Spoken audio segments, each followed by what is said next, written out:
जो सामान बचा हो उसी का कुछ खाने को दे दूं। पार्वती जी ने कहा अभी तो बहुत माल रखा और ताजा ताजा है महाराज, है जितना लगे सो खाओ। बड़ी पार्वती जी ने सुंदर भोजन करवाए और भोजन करवा करके तांबूल बांध दिया। पंडित जो है बिल्कुल उलझे केस मैंने कुचेले कपड़े पहना हुआ था, पर माथे पर बड़ा सुंदर तिलक लगा था। अब तो भोजन करके और पार्वती जी और भोलेनाथ बाहर बैठे हैं, ब्राह्मण देवता भोजन कर रहे हैं। भोजन करने के बाद देखते हैं कि थोड़ी देर बाद वह ब्राह्मण कहीं दिखाई नहीं देते हैं। बोले ब्राह्मण देवताओं की। पार्वती जी किसी कार्य के लिए भवन के अंदर जाती है तो क्या देखती है कि वह ब्राह्मण जाकर के जिस सैया पर पार्वती जी आराम करती थी भोलेनाथ उस सैया पर लेटा।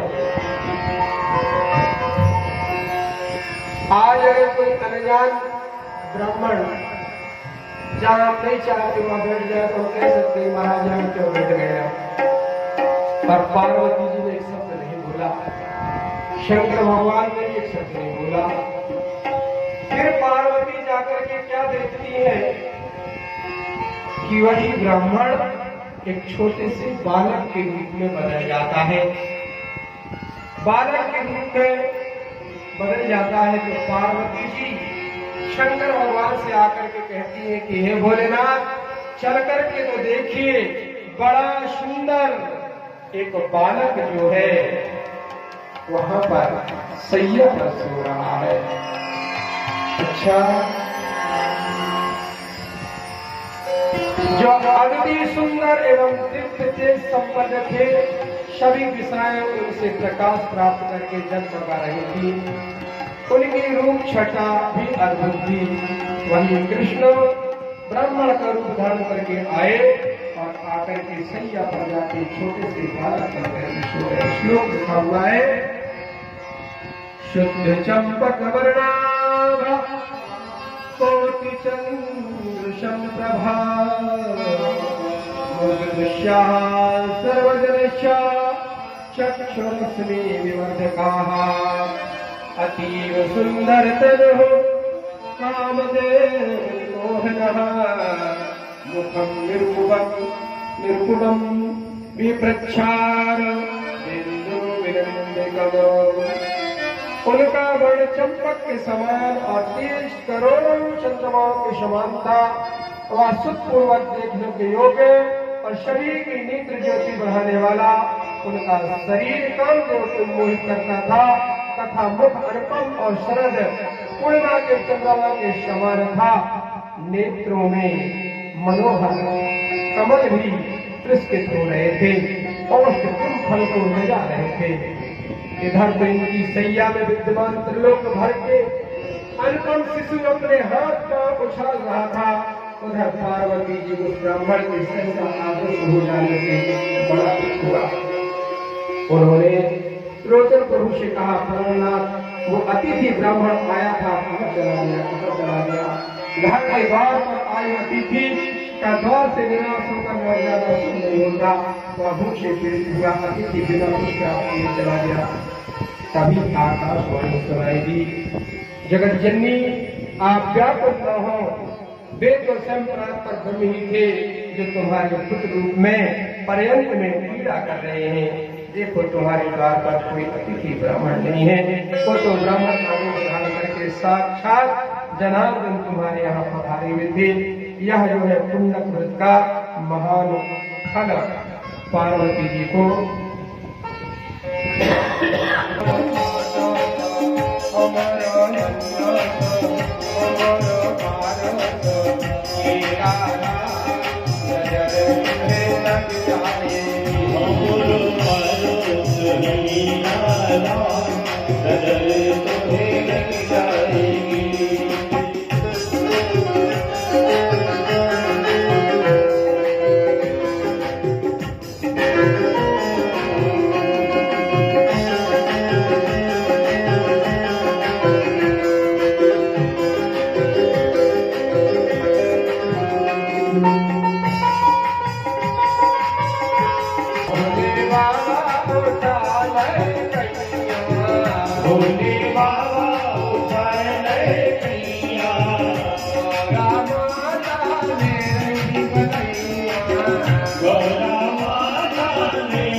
बोला माता मेरी बनैया जुग जुग जिए मेरा लाल। जुग जुग जिए मेरो लाल, नजर चले लग जाएगी मेरे प्राणों के प्यारे जगन्नाथ।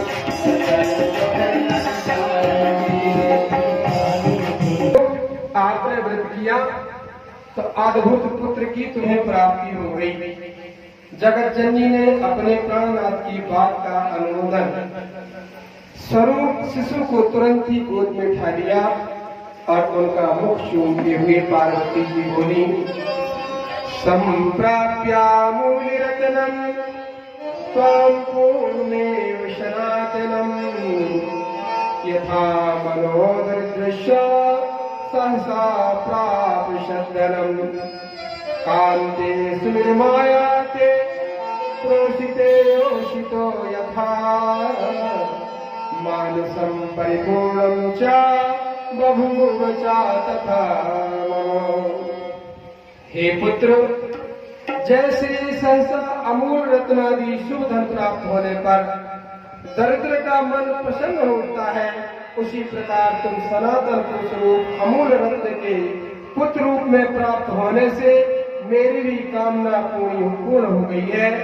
जैसे चिरकाल से परदेश में निवास करने वाले प्रियतम के सहसा घर लौट आने पर स्त्री का मन उल्लास से भर जाता है, वैसी मेरे मन की स्थिति हो गई है।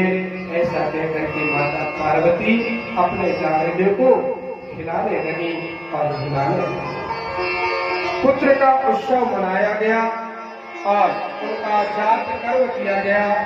राजा हिमांचल को पता चला कि एक बेटा पैदा हुआ है, तो राजा हिमांचल बहुत ज्यादा सामग्री लेकर के 1 लाख विशिष्ट रत्न, 100 श्रेष्ठ गजराज, 3 लाख दिव्य तुरंग, 10 लाख कपिला गौएं, 5 लाख स्वर्ण मुद्राएं, बहुत सारे हीरे मोती जवाहरात, बहुमूल्य रत्न अलंकार वस्त्र ला करके और पार्वती जी के यहाँ बधाव रूप में प्रदान कर दिया। बोले हिमालय महाराज की। और श्री विष्णु भगवान ने प्रसन्न होकर के अपनी वस्त्र बड़ी उतार करके और दे दी, श्राप दे दिया। तुम्हारी पत्नी ने क्यों श्राप दे दिया? एक बार मैं ध्यान कर रहा था और वो आई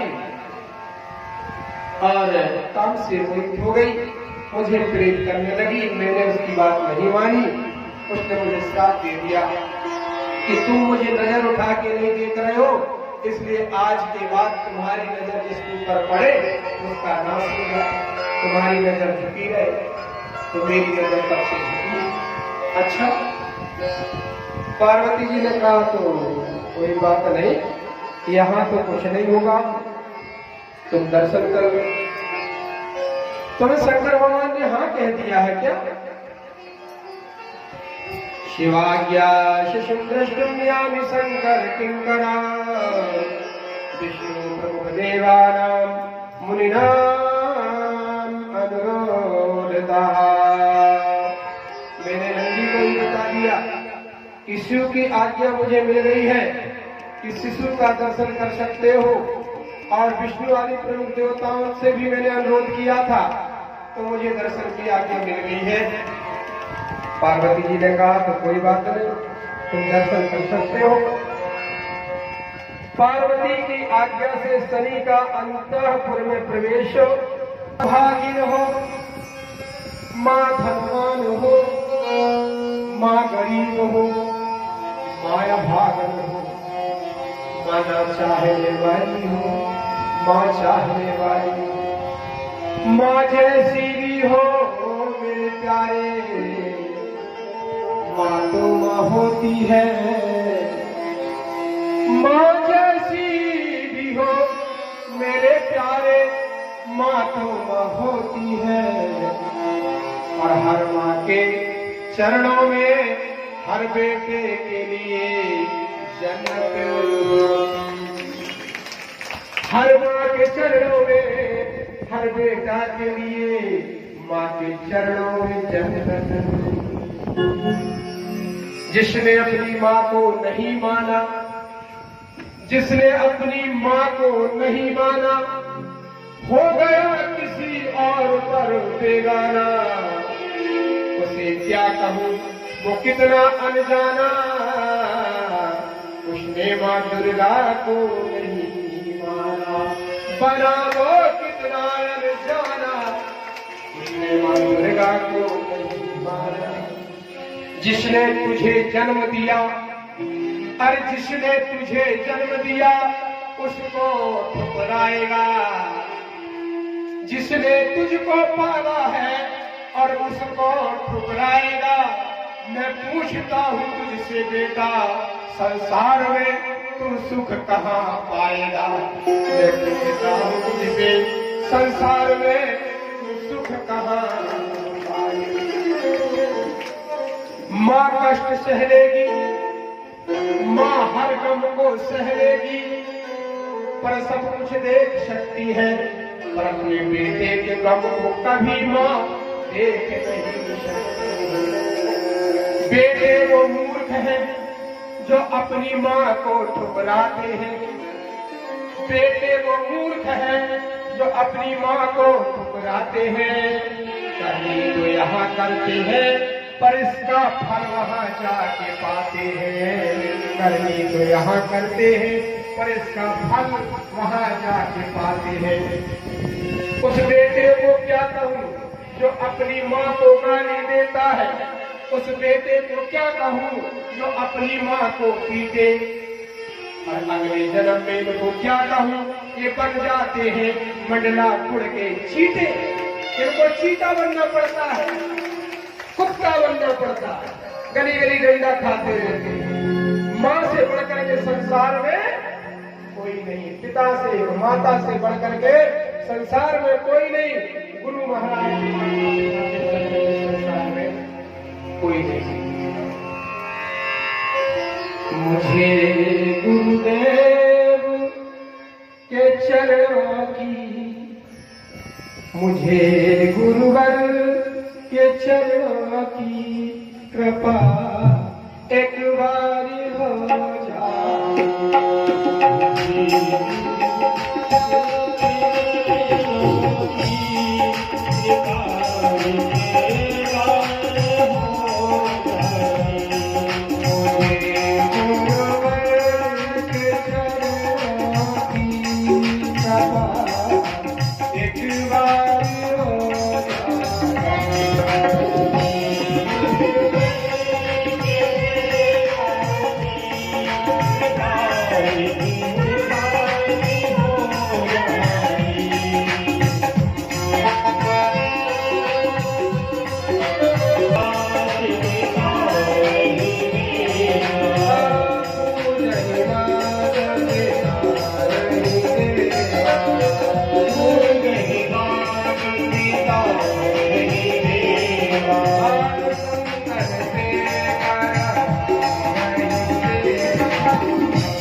शंकर कहते हैं पार्वती जी से कि हे पार्वती, जो अपनी माता को नहीं मानते, उसकी पूजा नहीं करते, उसे खाने को नहीं देते, उसे अपने घर में सुख से नहीं रखते, जो अपने पिता के साथ भी ऐसा व्यवहार करते, गुरु का कभी सम्मान नहीं करते, देवताओं को कभी नहीं मानते, और बल्कि उल्टे साधु संतों से ब्राह्मणों से सेवा करवाते,